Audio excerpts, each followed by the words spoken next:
এতে বানাসে কলে পানি তুলে না, বানাসে বাথরুমে যাওয়া যায় না, বানাসে কোনো কর্ম ভারী বেড়ে যায় না, এত কষ্ট হয়। বাথরুম ছিল না, মনে করেন যে এসে আসতে নিচে যারা এই পাশে ছিল তাকে বাড়ির যে অনেক সময় আমরা ব্যবহার করছি।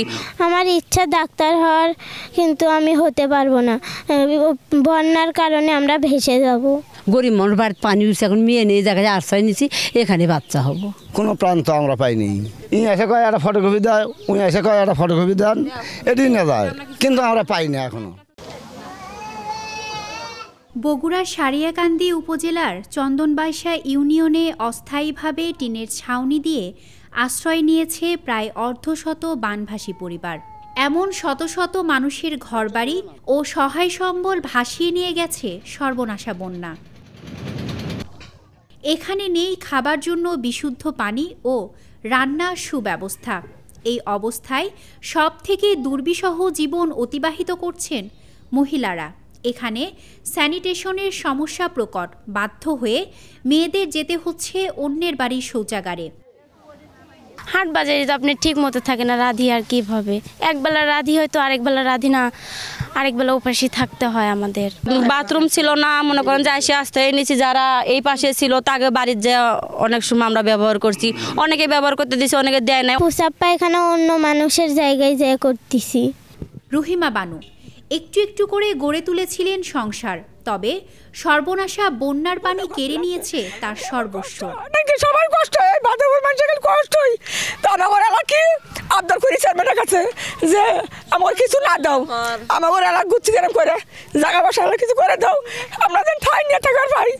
এতে বানাসে কলে পানি তুলে না, বানাসে বাথরুমে যাওয়া যায় না, বানাসে কোনো কর্ম ভারী বেড়ে যায় না, এত কষ্ট হয়। মাছ করি হয় না, কুড়ি মাছ মারে, কেউ 10টা বেঁচে 20টা 50টা, তাই দিকে বউ চলে চলে। আমারও কষ্ট, আমার স্বামী খাটা পায় না, অচল বুড়ে। উজানের পাহাড়ি ঢল আর অতি ভারী বৃষ্টির ফলে যমুনা নদীর পানি বিপদসীমা অতিক্রম করেছে প্রায় 10 দিন আগে। আর এতেই রহিমা বানুর মতো শত শত নারীর স্বপ্ন ভেঙে গেছে এক রাতেই। এখানে শুধু মানুষের হাহাকার আছে, আছে হতাশা আর দুশ্চিন্তা, সেই সাথে বিষাক্ত সাপের আতঙ্ক।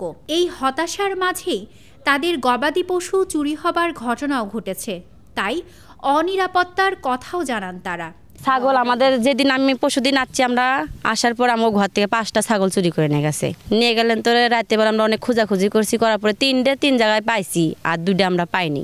নাইট নিয়ে বসে থাকি, জাগনায় থাকি বাদের উপরে, যে কখন কোনটা আসে, চুরটা আসে, কি সাপ সুপ আসে কাম মারব, সেজন্য আমরা জাগনায় থাকি, আমরা ভয়েতে ঘুমাই না। চরম অসহায় বন্যার্ত এ মানুষগুলোর দুচোখের অশ্রুই যেন সান্ত্বনার একমাত্র ভাষা। আমরা বন্যার কারণে স্কুলে যেতে পারছি না, খেলাধুলা করতে পারছি না, খাওয়া দাওয়ার অনেক কষ্ট। আমার ইচ্ছা ডাক্তার হওয়ার, কিন্তু আমি হতে পারবো না, বন্যার কারণে আমরা ভেসে যাব।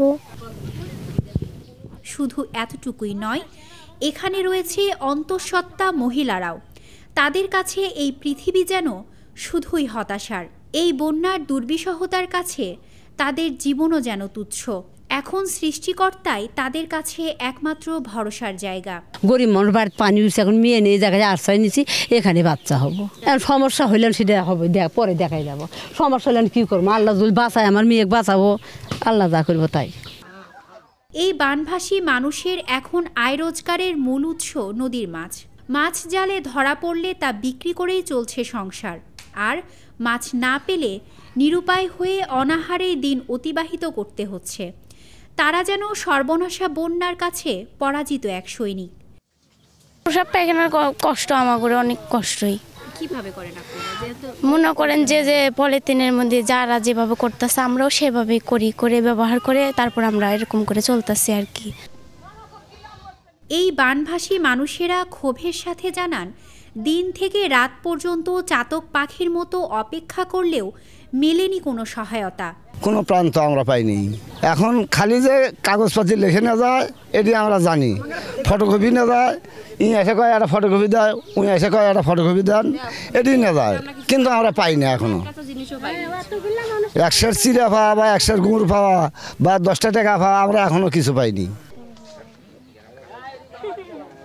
শুধুমাত্র এদের থাকা বা খাওয়ার জায়গা যে নেই তাই নয়, বরঞ্চ এদের পয় নিষ্কাশন এবং নেই স্যানিটারির ব্যবস্থা। বিশেষ করে মেয়েরা দুর্বিষহ জীবনযাপন করছে। এদের এখন একটাই দাবি, স্থায়ী একটি ঠিকানা, স্থায়ী একটি স্বপ্ন। স্মৃতি সঞ্চয়িত অর্থী, দৈনিক করতোয়া।